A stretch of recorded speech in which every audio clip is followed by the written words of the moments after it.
많은 분들이 부부의 세계 보시면서 아들 준영이가 엄마 지선우를 대하는 모습들을 보고 정말 많이 화가 났을 것 같은데요. 이번 영상은 아들 준영이가 엄마 지선우에게 왜 싸가지 없게 행동하는지에 대한 제 나름의 분석 영상입니다. 저 역시 사람인지라 준영이가 엄마 지선우에게 대하는 모습을 보면 승질이 뻗쳐오릅니다. 엄마가 저렇게 힘든 상황인데 아들은 엄마를 위하는 마음이 없다, 그렇게 생각이 드는 건 모두가 마찬가지일 거예요. 그런데 한 가지 생각해봐야 할 것은 과연 우리가 보는 이 모자의 관계가 정말 지극히 객관적인 시각일까의 문제입니다. 우리는 제목부터가 부부의 세계라는 이 불륜에 초점이 맞춰진 드라마를 보면서 지선우를 중심으로 지선우의 힘든 상황들을 매회 1시간 20여 분간 수회에 걸쳐서 봐왔습니다. 사람이라면 누구나 그런 지선우의 모습을 보면서 연민을 가질 수밖에 없죠. 하지만 아들 준영이는 어떨까요? 물론 지나가는 엑스트라들보다는 출연 분량이 많지만 이 작품이 부모님이 이혼한 아들의 세계가 아니기 때문에 이 작품은 준영이에게 우리가 지선우만큼의 감정을 이입할 정도의 모습을 보여주지 않습니다. 우리는 애초에 준영이의 입장이 아닌 지선우의 입장에서만 생각할 수밖에 없었던 겁니다. 이 드라마의 주인공은 준영이가 아니라 바로 지선우니까요. 제가 이 영상을 통해 이야기하고 싶은 부분이 바로 이것입니다. 과연 지선우가 준영이에게 좋은 엄마였을까의 문제. 지선우가 아들에게 좋은 엄마이고 싶었던 자신의 의지와는 별개로 준영이에게 있어 지선우는 정말로 좋은 엄마였을까요? 지선우라는 인물에 대해 한번 자세히 파헤쳐보죠. 지선우는 부부의 세계 1화 등장에서부터 가정사랑병원의 부원장으로 등장하는데요. 가정사랑병원은 고산 지역을 대표하는 종합병원입니다. 한 병원에 산부인과와 신경정신과까지 있다는 것을 보면 알 수 있죠. 절대 규모가 작은 병원이 아닙니다. 1화 중 여다경의 엄마 엄효정이 지선우에게 잘생긴 동안 남편을 두다니 능력도 좋다 얘기하자 지선우가 우리 부부는 동갑이라고 대답하는 장면이 있었죠. 지선우와 이태호는 이를 통해 동갑인 것으로 알 수 있는데 이태호의 생일 파티에서 케이크에 꽂힌 초의 개수를 보면 큰 초가 4개, 작은 초가 1개인 것으로 봐서 이태호의 나이는 41, 지선우 역시 41살이란 걸 알 수 있습니다. 지선우는 41살의 나이에 지역을 대표하는 종합병원의 부원장 자리까지 올라간 것으로 알 수 있는데요. 한 종합병원의 부원장이 되려면 당연히 지선우는 일반의가 아닌 전문의겠죠. 전문의가 되기 위해선 예과 2년, 본과 4년에 인턴 1년, 레지던트 4년, 도합 11년의 시간이 들어갑니다. 이 11년이란 계산도 최소한의 기간으로 잡은 것이지 더 시간이 걸리는 경우도 많죠. 여기에 지선우는 중간에 임신과 출산까지 있었습니다. 준영이의 나이를 정확하게 알 수는 없지만 2년 전의 모습에선 학교에서 사복을 입고 있었고 2년 후부터는 교복을 입고 있죠.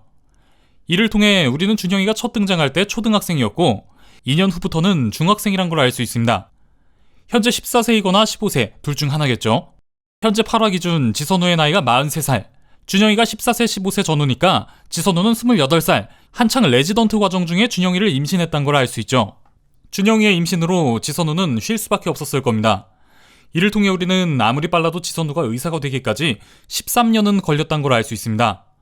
그렇다면 지선우가 레지던트 과정까지 마치고 전문의가 된 것은 최소 33살 이상부터라는 게 되는데 지선우가 1화 첫 등장 당시 41살의 나이에 이미 부원장이었죠.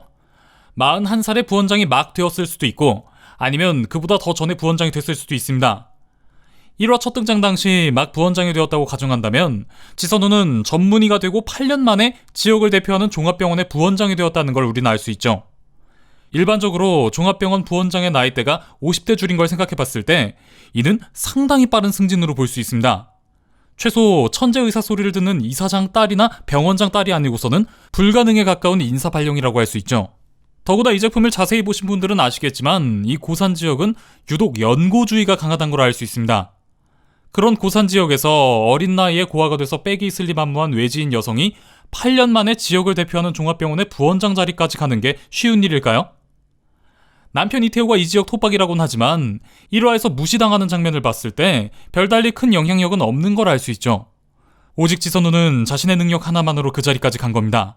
이태호가 장인의 이름을 팔면서까지 큰 병원 기부금을 걸고 지선우를 부원장에서 내리라고 딜을 하지만 그럼에도 불구하고 지선우를 부원장으로 그대로 두고 큰 기부금을 포기하느냐, 받지 않고 지선우를 그대로 부원장 자리에 두느냐로 원장이 쉽게 결정을 내리지 못하고 있다는 것이 지난 8화를 통해 드러났죠. 지선우가 없으면 가정사랑병원이 돌아가기 힘들 정도로 지선우가 정말 많은 일들을 해왔고 또 앞으로도 할 것이란 걸 알 수 있는 부분입니다. 자, 이렇듯 지선우는 41살의 젊은 나이에 지역을 대표하는 종합병원의 부원장이 될 정도로 정말 치열하게 살아왔습니다. 오직 의사로 성공하기 위해 얼마나 치열하게 살았으면 정말로 이런 지경의 상황에 자신을 위해주는 진짜 친구 하나 없을까도 한번 생각해 봄직한 부분인 것 같은데요. 이는 어린 시절 사고로 부모님을 잃고 일찍 홀로서기를 하게 되면서부터 살아남기 위해 반드시 의사로 성공해야 한다는 강박으로 인한 완벽을 추구하는 성격 탓이 크다고 보여집니다. 하지만 아무리 완벽을 추구하는 사람이라고 해도 모든 것이 완벽할 수는 없겠죠. 지선우 자신은 자신의 기준에서 좋은 엄마라고 생각하고 있었고, 또 그것이 드라마를 통해 시청자들에게 보여졌을지 몰라도 41살의 젊은 나이에 부원장 자리까지 갈 정도로 의사로서 치열하게 살았다면 가정과 아들에게 온전히 집중할 수 있었을까요? 저는 지선우가 의사로서 큰 성공을 이뤘지만 반대로 다른 가정의 일반적인 엄마들보다는 자식에게 소홀했을 수밖에 없었을 거라 생각합니다. 그렇기 때문에 지선우가 소홀했던 부분을 남편인 이태호가 대신해서 할 수밖에 없었을 테고, 이로 인해 일반적으로 엄마와 자녀 사이에 형성되는 애착 관계가 이태호와 준영이 사이에 형성된 것으로 보아야 할 겁니다.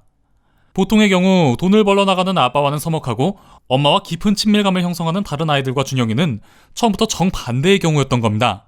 우리가 그냥 드라마에서 보여지는 장면들만 봐서는 잘 이해가 되지 않습니다. 왜 준영이가 자기를 사랑에 맞지 않는 엄마에게 저렇게까지 대하는지를요. 하지만 지선우의 성별을 남자로, 이태호의 성별을 여자로 바꿔 생각해볼까요? 맨날 돈 버느라 바빠서 얼굴 보기도 힘들고 놀아준 적도 없는 아빠와 하루 종일 같이 있어서 서먹서먹하고, 이제는 만날 수 없는 엄마를 너무나 그리워하고 또 보고 싶은 이혼 가정의 자녀로 준영이를 생각해본다면 그래도 조금은 준영이의 입장이 이해될 겁니다. 주인공 지선우의 입장에 이입해서 보는 시청자들은 준영이의 태도가 당연히 마음에 안 들 겁니다. 부부의 세계 제작진 측에서 그러라고 만든 상황이고 또 그러라고 만든 캐릭터니까요. 하지만 우리가 알아야 할 건 이 드라마에서 가장 큰 피해자는 이태호도 지선우도 아닌 바로 준영이라는 점입니다. 부부의 세계를 보면서 이런 준영이의 입장도 생각하면서 보면 이 작품을 더 재밌게 즐길 수 있지 않을까 생각합니다. 자, 준영이가 왜 자기 엄마한테 싸가지 없게 대할까에 대한 저의 분석은 여기까지입니다. 앞으로도 부부의 세계 분석 리뷰 영상은 계속 업로드할 테니까요. 구독, 좋아요, 알림 설정 한 번씩만 부탁드릴게요. 감사합니다. 그럼 지금까지 미노타우루스였습니다.